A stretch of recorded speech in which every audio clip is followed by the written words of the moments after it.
Cold nights during the Great Depression were not an inconvenience. They were a test of endurance.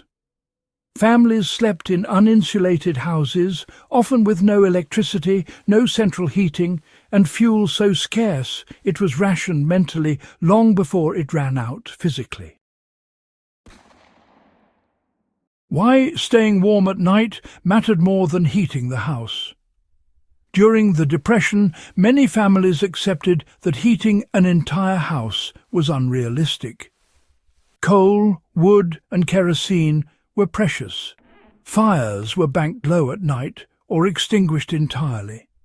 The priority became protecting the human body during its most vulnerable hours. People understood something modern heating has made easy to forget. Warmth does not need to fill a room to be effective. It needs to stay where the body is. The bed-warming trick focused heat exactly where it mattered, reducing fuel use while improving sleep and health. How the bed-warming method quietly became widespread. The method was not new, but the Depression forced it into near-universal use. Hot bricks, heated stones, metal bed warmers, and tightly sealed containers filled with hot water were placed beneath heavy bedding before sleep. This was not casual improvisation. It followed a deliberate routine passed between households and generations. The goal was to preheat the sleeping space, not to create ongoing heat. By warming the mattress and trapped air under blankets, the body no longer had to fight cold surfaces. Once inside, retained heat did the rest. Why thermal mass made all the difference. The success of this trick rested on thermal mass. Dense objects such as bricks, stones and metal absorb heat slowly and release it just as slowly. A brick heated by a stove could radiate warmth for hours without flame or smoke. Families often heated bricks at the edge of a cooking fire while preparing supper. The brick was wrapped in cloth to prevent burns and protect bedding, then placed at the foot of the bed or near the torso, depending on need. One brick could make the difference between restless shivering and deep sleep. How water-based warming expanded the technique. Where bricks were unavailable or too heavy, hot water served the same purpose. Thick glass bottles, metal canteens, or rubber hot water bottles were filled just before bed. Water held heat efficiently and distributed it evenly. Care was taken to seal containers tightly and wrap them in cloth. Leaks were unacceptable. This practice required discipline, but families accepted it as routine.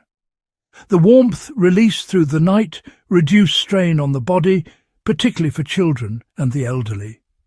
How bedding configuration amplified the effect. The bed-warming trick did not work in isolation. Bedding mattered. Depression-era households layered blankets strategically, using wool whenever possible. Wool retained heat even when damp and resisted compression. The warmed object was placed first, then the bed was sealed. Blankets were tucked tightly, trapping a pocket of warm air. This created a microclimate that remained stable through the night, even as room temperatures dropped. Why this method was safer than nighttime fires. Leaving fires burning overnight posed serious risks. Chimney fires, carbon monoxide, and accidental ignition were common dangers. The bed-warming method eliminated open flame entirely during sleep. This safety aspect was one reason it persisted. It allowed households to sleep without fear while conserving fuel. In crowded or poorly ventilated homes, this mattered as much as warmth itself. How this knowledge applies directly today. The same principles remain valid. A modern equivalent can be created using heated stones, thick ceramic tiles, or purpose-made hot water bottles. The key is controlled heat, insulation, and placement. For those facing winter power outages, off-grid living, or simply reducing heating costs, this method offers a proven solution. Heat the thermal mass safely, wrap it properly, pre-warm the bed, and rely on insulation to maintain temperature. The method is particularly effective in tents, cabins, or poorly insulated spaces. It teaches efficiency rather than excess. What this trick reveals about Depression-era intelligence. This was not desperation. It was problem-solving rooted in observation. People understood how heat moved, how bodies retained warmth, and how to stretch limited resources without compromising safety. They did not seek comfort. They sought sustainability. That mindset allowed them to endure winters that would overwhelm many modern systems. Why this knowledge deserves preservation. The Depression-era bed-warming trick reminds us that resilience is built from small, repeatable habits. It shows that survival often depends on understanding fundamentals rather than relying on technology. In a world increasingly dependent on fragile infrastructure, this kind of knowledge remains quietly powerful.